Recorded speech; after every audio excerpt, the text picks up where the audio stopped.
અનંતકાળથી એક પ્રશ્ન દરેકના મનમાં કાયમ રહે છે.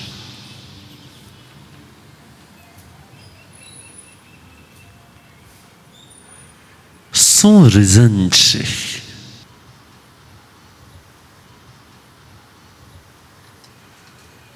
શું રીઝન છે આ સંસારનો? શું રીઝન છે આ સુખ દુઃખનું? શું રીઝન છે આ લાગણી અને સંબંધોનું? શું રીઝન છે આ સંસારની વ્યવસ્થાઓનું?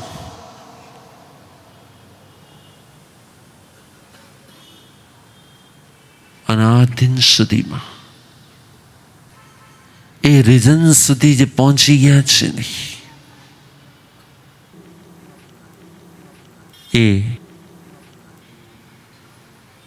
એ તમામ રીઝનને ઝીરો કરી વિઝનરી બની અને પરમની પ્રાપ્તિ કરી ગયા છે. અને જ્યાં સુધી એ રીઝન સુધી પહોંચ્યા નથી ત્યાં સુધી એ ભટકતા રહ્યા છે. તમારામાંથી પણ રોજ સવાર પડે ને રોજ સાંજ પડે ને એટલે દિવસમાં કેટલી વાર બોલાતું હશે એક વાક્ય, કોને ખબર મેં હું કર્મ કર્યા છે કે મારી હારે. કેટલા બોલતા હશે ને? આ કર્મ, આ સંસારનું રીઝન, આ દરેક પરિસ્થિતિ પાછળનું પરિબળ. તમને અનુકૂળતા મળે છે, તમને પ્રતિકૂળતા મળે છે, તમને સારી વ્યક્તિ મળે, તમને ખરાબ વ્યક્તિ મળે છે, તમને વ્યક્તિ તરફથી સુખ મળે છે, તમને વ્યક્તિથી દુઃખ મળે છે, તમને વસ્તુ મળે છે, તમને વાતાવરણ મળે છે, જે કાંઈ મળે છે પ્રભુ કહે છે તેનું રીઝન શું છે? તેનું રીઝન પ્રભુ માત્ર એટલું જ કહે છે, તારી જ એક્શન તારા માટે રિએક્શન બનીને આવે છે. અને પોતાની જ એક્શનનું રિએક્શન એને ધર્મની ભાષામાં કર્મ કહેવાય છે.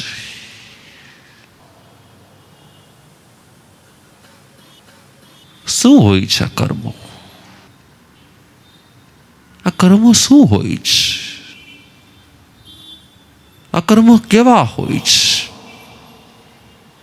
આ કર્મ કોણ આપણી સાથે એટેચ કરે છે? આ કર્મની પાછળના કારણ શું હોય છે? કેટલાક ભાવ એવા હોય છે જેમાં કારણને જાણી શકાય છે, પણ કેટલાક ભાવ એવા હોય છે જેમાં આપણને કોઈ કારણની ખબર જ પડતી નથી. બિલાડી ઉંદરને ખાતી હશે ને? જેટલી પણ બિલાડી જીવતી હશે એમાંની મોટા ભાગની બિલાડી રોટલી દાળ ભાત શાક ખાઈને જીવતી હશે કે ઉંદરને એવું જ કંઈ ખાઈને જીવતી હશે? શું ખાઈને જીવતી હશે?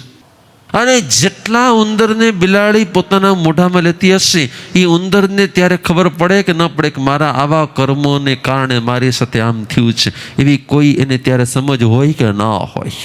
એને હંમેશા એક જ પ્રશ્ન આવે કે મેં શું કર્યું કે મારી સાથે શું થઈ રહ્યું છે? કદાચ એ પ્રશ્ન આવે તો આવે, પણ એને કોઈ કર્મની કોઈ ધર્મની કોઈ સમજ હોય કે ન હોય. ના હોય? કેમ ના હોય? ના હોય કે હોય? ના જ હોય. અને અને ન જ હોય માટે ઉંદર જ. અને જો ન હોય તો હાલો, મેં તમને કઈ કીધું? કંઈક એને તો સમજ નથી કે મારી પર એટેક શું કામ આવ્યો, મારી પર રિએક્શન શું કામ આવ્યું છે, મને આ તકલીફ શું કામ આવી છે. એને તો ખબર જ નથી.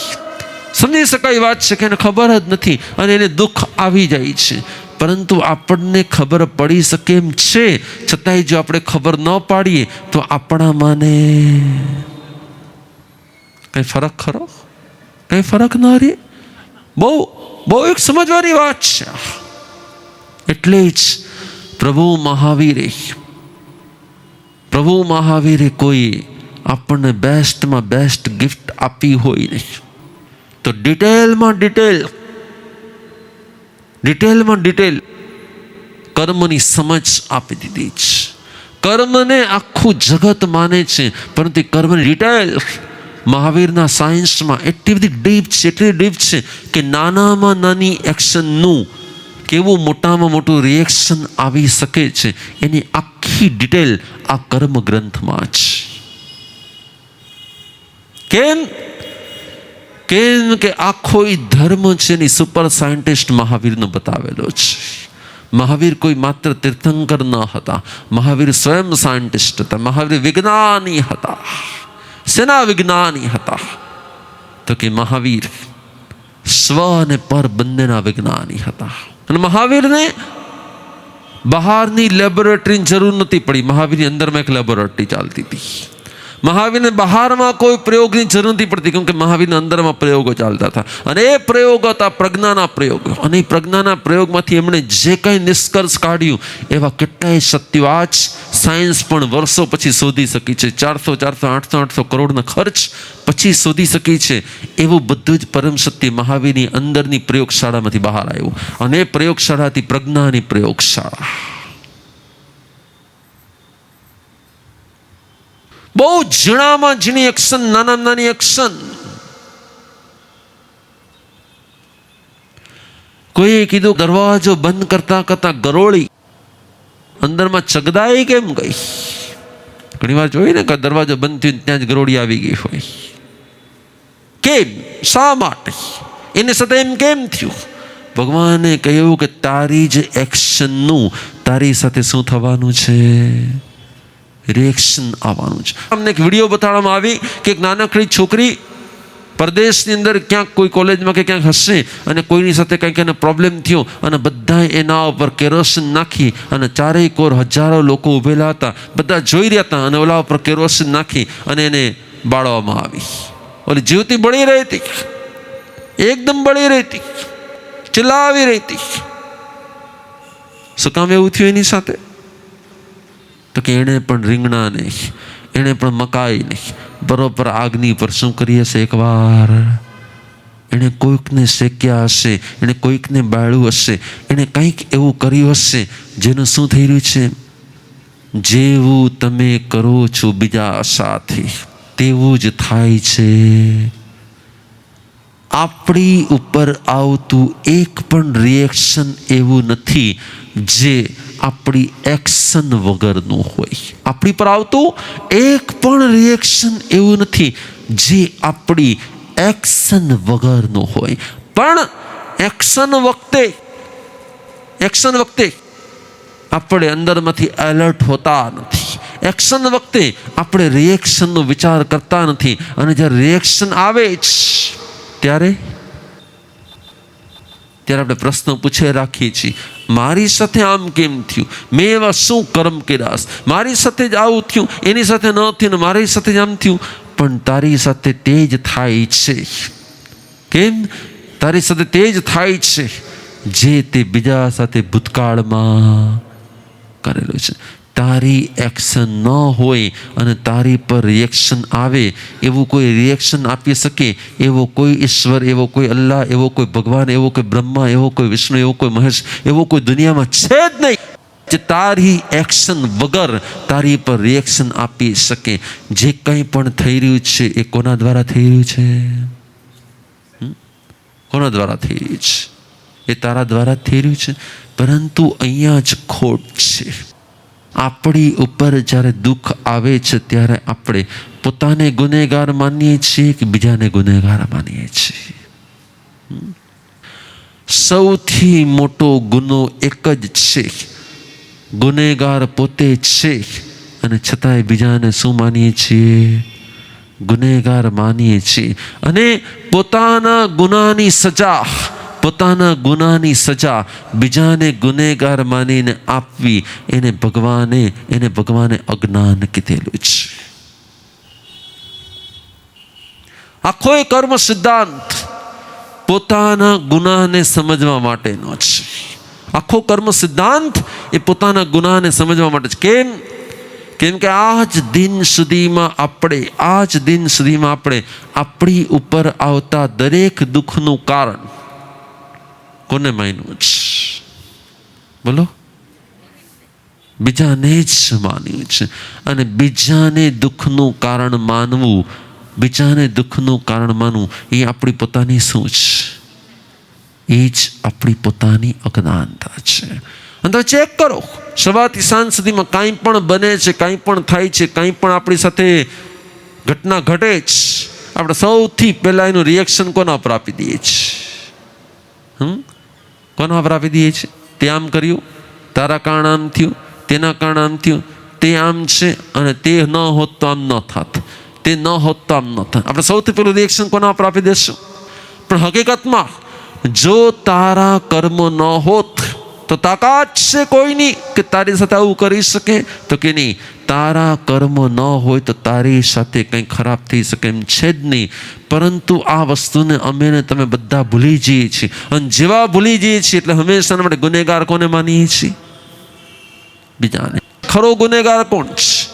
ખરો ગુનેગાર સ્વયં હોય છે, પરંતુ હંમેશા આપણે ગુનેગાર માનીએ છીએ બીજાને. અને જેવું બીજાને ગુનેગાર માનીએ ને એટલે સૌથી પહેલું જેવું ગુનેગાર માનવામાં આવે ને એટલે આપણો અંદરનો જજ એને સજા આપ્યા વગર રહે જ નહીં. અને જ્યારે આપણા જ ગુનાની સજા આપણે બીજાને આપીએ ત્યારે આપણો ગુનો ડબલ થાય કે અડધો થઈ જાય? શું થઈ જાય? જ્યારે આપણા જ ગુનાની સજા આપણે બીજાને ગુનેગાર માનીને આપવાનું શરૂ કરી દઈએ ત્યારે ખરેખર આપણો ગુનો ડબલ થઈ જાય કે અડધો થઈ જાય? બસ આ કર્મનો સિદ્ધાંત આપણે એટલા માટે સમજવાનો છે. કર્મનો સિદ્ધાંત આપણે એટલા માટે સમજવાનો છે કે આપણા ગુનાની સજા બીજાને આપીને આપણે ડબલ ગુનો ન કરી દઈએ. આપણા ગુનાની સજા બીજાને આપીને આપણે ડબલ ગુનો ન કરીએ. એની માટે આ ડિટેલથી સમજવા જેવું છે. અને આની ડિટેલ પ્રભુ મહાવીરના સર્વજ્ઞ જ્ઞાનમાં જે દર્શાણું છે ને એ એમને પ્રગટ કરેલું છે. નાની વસ્તુ. કોઈ એમ કે તમારા વાળ ધોળા કેમ થઈ ગયા? અમે કૃષ્ણના ટેન્શન આવી ગયું ને એટલા આમ થઈ ગયું. ભગવાન કહે છે કે તારા અશુભ નામ કર્મનો ઉદય હોય ને તો જ તારી સાથે આવું થાય.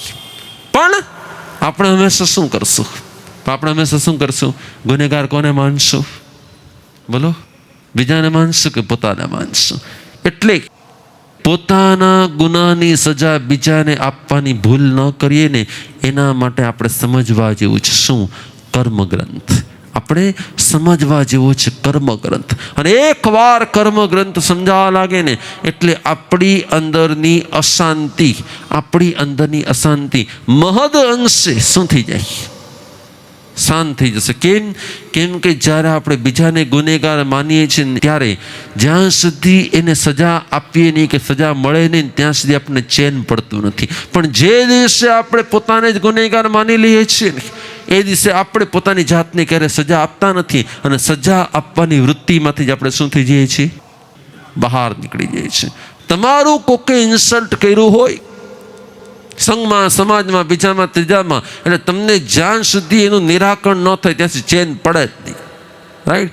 પરંતુ એ ઇન્સલ્ટ થવાનું મેઇન રીઝન શું છે પાછું? જો તમે પાસ્ટમાં કોઈનું ઇન્સલ્ટ ન કર્યું હોય, કોઈનું અપમાન ન કર્યું હોય, કોઈની અવહેલના ન કરી હોય, કોઈની અવગણના ન કરી હોય, કોઈને ધિક્કાર્યા ન હોય, કોઈને તુચ્છકાર ન આપેલો હોય તો મારા સુધી એવું થઈ શકે કે ન થઈ શકે? ન થઈ શકે. તેનો મિનિંગ કે મારી સાથે જે કંઈ થઈ રહ્યું છે કોના કારણે થઈ રહ્યું છે? એ મારા જ કારણે થઈ રહ્યું છે. અને છતાં પણ આજે જ્યારે કોઈ મારી સાથે આવું કરે છે ત્યારે હું ગુનેગાર એને માનું છું કે મને માનું છું? કોને માનું છું? અને જ્યાં સુધી સામેવાળાને સજા ન મળે ત્યાં સુધી મને ચેન પડતું નથી. પણ વાસ્તવિકતામાં એ મારા ગુનાની સજા હું બીજાને આપવા ઈચ્છું છું. કર્મનો સિદ્ધાંત સમજવો એટલે એક જ સમજવા જેવું છે. મારા ગુનાની સજા મારે બીજા કોઈને, બોલો, મારે મારા ગુનાની સજા બીજા કોઈને આપવી નથી. મારે મારા ગુનાની સજા મારે પોતાને જ આપવી છે. અને જ્યારે પોતાને સજા આપવાની વાત આવે ને ત્યારે માણસ સજાને શું કરી નાખે? અડધી કરી નાખે, 1/4 કરી નાખે કે 0 કરી નાખે? 0 કરી નાખે. અને જ્યારે બીજાને સજા આપવાની વાત આવે તો સજાને શું કરી નાખીએ? જ્યાં સુધી બીજાને સજા આપવાનો વિચાર છે ને ત્યાં સુધી મારી મૂર્ખતા છે. અને જે દિવસે મને પોતાને સજા આપવાની વાત છે ને એ દિવસે મારું જ્ઞાન છે. મહાવીરે દીક્ષા લઈને સાધના કરી, પોતાને સજા આપવાની સાધના કરી કે બીજાને સજા આપવાની સાધના કરી? બોલો. જ્યારે મહાવીરના કાનમાં ખીલા મારવામાં આવ્યા, જ્યારે મહાવીર સાથે કંઈ પણ થયું ત્યારે મહાવીરે સજા કોને આપી? પોતાના જ રિએક્શનને દોષ આપ્યો કે પછી મહાવીરે બીજાને દોષ આપીને સજા આપવાનો વિચાર કર્યો? બસ. કર્મનો સિદ્ધાંત સમજવો એટલે શું છે? કર્મનો સિદ્ધાંત સમજવો એટલે શું છે? મારી જ એક્શન મારું રિએક્શન છે. અને એટલા જ માટે મારી એક્શન વખતે મારે એલર્ટ રહેવું. મારી એક્શન વખતે મારે એલર્ટ રહેવું. એ જ સાધના છે, એ જ જાગૃતતા છે, એ જ ભગવાનનો બતાવેલો મર્મ રહેલો છે. અને આ મર્મને સમજી જાય ને તો ઓટોમેટિક એના કર્મો ઘટી જાય. અને કર્મોને સમજી જાય ને તો આ મર્મ સુધી પહોંચી જાય. અને ઓટોમેટિક વ્યક્તિની અંદરમાં પરિવર્તન આવવાની શું થઈ જાય? શરૂઆત થઈ જાય. કર્મો કોણ બાંધે? ક્યારે બાંધે? કેવી રીતે બંધાય? કર્મ હોય શું? કર્મ વસ્તુ હોય? કર્મ મટીરિયલ હોય? કર્મો કાંઈ ભગવાનને કોઈ શ્રાપ હોય? કર્મ શું હોય? કર્મો કાંઈ મટીરિયલ હોય? કર્મો કાંઈ વેવ્સ હોય? કર્મો કાંઈ રેઝ હોય? કર્મો કાંઈ કોઈ ચોપડામાં લખેલો હિસાબ હોય? કર્મ શું હોય? આપણે કે ના બહુ ભારે કર્મ છે, નાના બહુ ચીકણા કર્મ છે, નાના બહુ હળવું કર્મી આત્મા છે, ના બહુ આવા આત્મા છે, નાના તો કર્મ એવા જ છે, નાની કર્મની પીડા. પણ કર્મ શબ્દ કર્મ હોય શું? બસ બધી વાત